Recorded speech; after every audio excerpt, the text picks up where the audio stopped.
Meus irmãos e minhas irmãs, paz e bem. Nós celebramos hoje a memória litúrgica de Nossa Senhora do Rosário.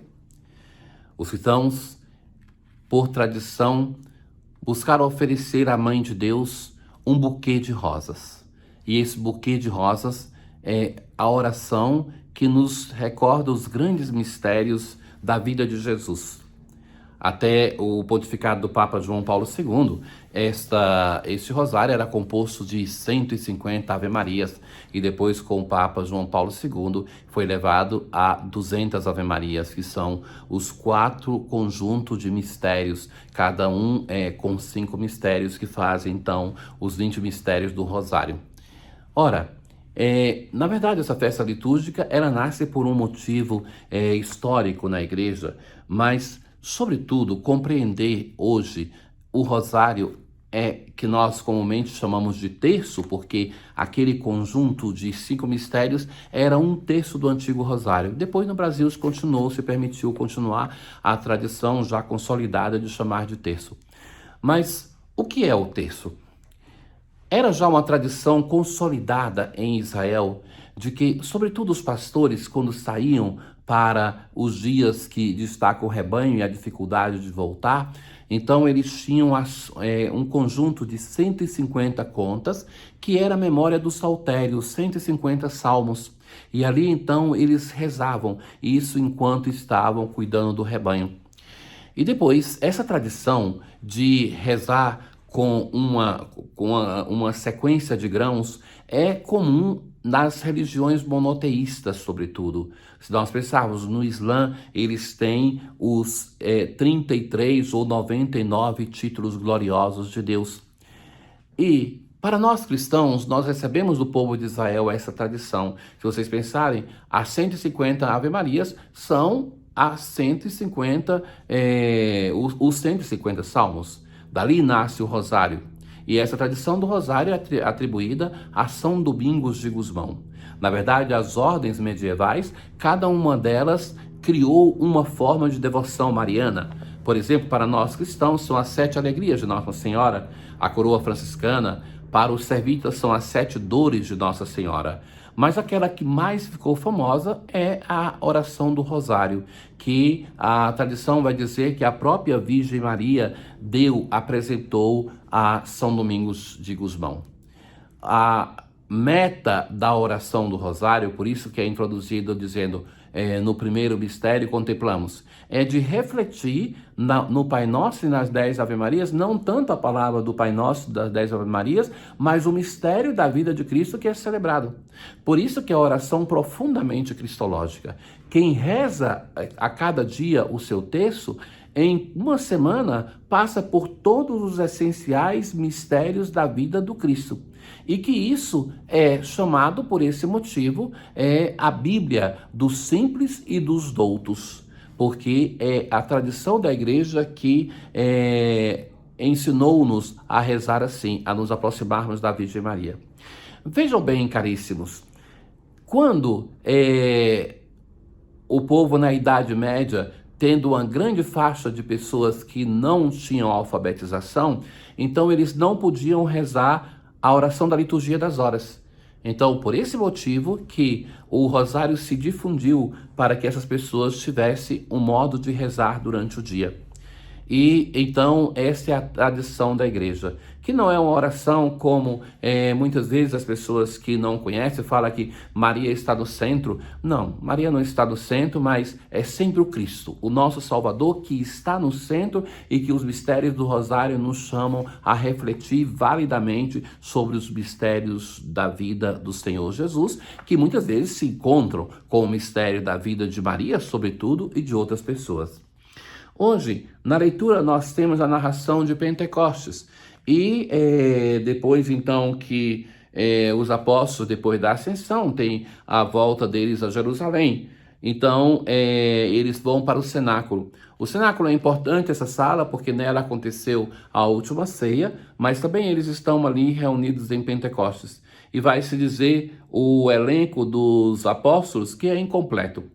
Mas ali se fala que também estavam junto com eles algumas mulheres, entre as quais Maria, a mãe de Jesus, e com os irmãos de Jesus.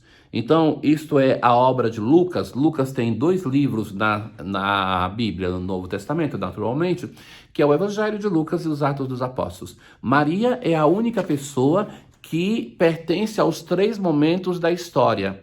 O tempo do antigo Israel, ela era uma das pessoas que está esperando o Salvador. O tempo de Jesus, ela participa da vida de Jesus e aparece no Evangelho, e o tempo da igreja. Maria está presente nos momentos determinantes da história da salvação.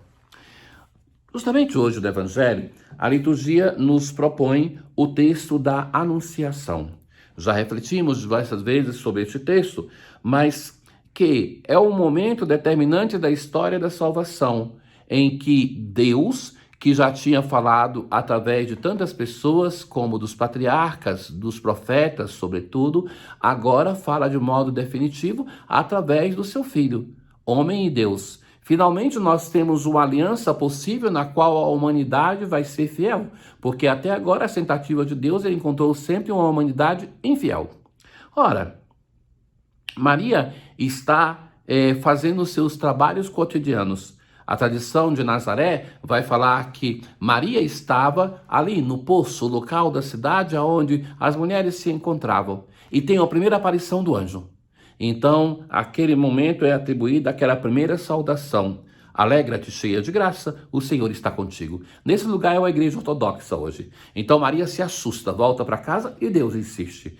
Vai continuar ali, já que Maria ficou perturbada com essas palavras e começou a pensar qual seria o significado da saudação. Então o anjo vai dizer, não tenhas medo.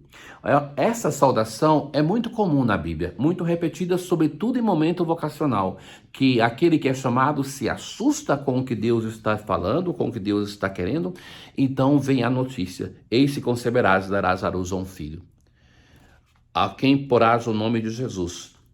Ele será grande, será chamado Filho do Altíssimo, e o Senhor Deus lhe dará o trono de Davi, seu pai. A missão de colocar o nome do Filho de Deus em Mateus é dada a José, que era o modo dele reconhecer a paternidade daquele do qual ele não é pai, é por obra do Espírito Santo. Aqui ela é atribuída a Maria, porque Maria é o único genitor de Jesus. É por obra do Espírito Santo. Então, para mostrar isso, ela recebe a missão de colocar o nome do Filho de Deus. Ele reinará para sempre sobre os descendentes de Jacó e o seu reino não terá fim. Claro que Maria é uma digna filha de Israel, é a representação por excelência de Israel.